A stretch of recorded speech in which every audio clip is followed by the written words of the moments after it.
Anong mga auto yan, attorney, kung mamarapatin po ninyo? Anong mga sasakyan po ito? Itong may certificate of payment o import permit from Prevel? Ito po, isa, Tundra, Sequoia, yung Rolls-Royce po, tsaka Bentley po. Bentley. So, sir, kung sasagarin ko na ito, ha? Opo.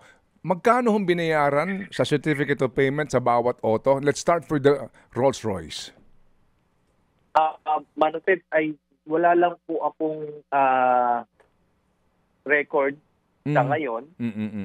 But as I said po, kung once na ma-sort out po namin yung whether we can when disclose kasi due to privacy, we will be happy po to give a copy to your office po. Okay, sige. So, paano kaya ito? Kasi ang claim ng customs sa aming interview, per their record, wala po itong certificate of payment and no import entry yung 8. Yung 7, walang certificate of payment pero may import entry.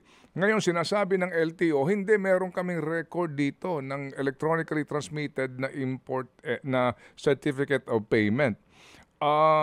Pwede kaya yun na sa customs, totally, wala talagang certificate of payment kasi walang electronic transfer nung CP nito.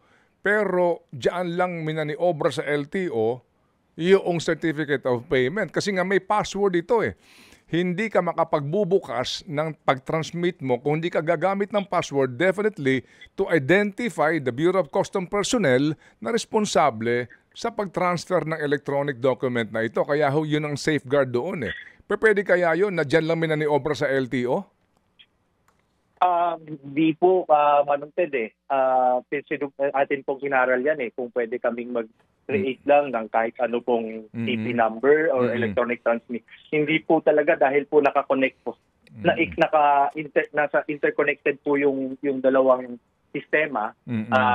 Pero kaya po ito isa sa mga i-raise po namin na concerns po kay Commissioner po para po ba iwasan na po yung mga ganito pong pangyayari. Mga kapatid, brothers and sisters, saan ka pa? Dito na tayo sa totoo.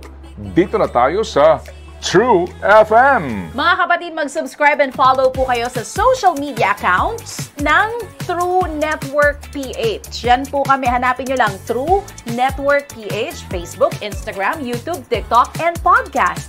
Mapa Apple or Spotify man yan, mahahanap nyo kami. Lahat ng mga napapanood at napapakinggan nyo po sa programa, nasa social media accounts namin yan. So, paano mga kapatid? See you sa social media!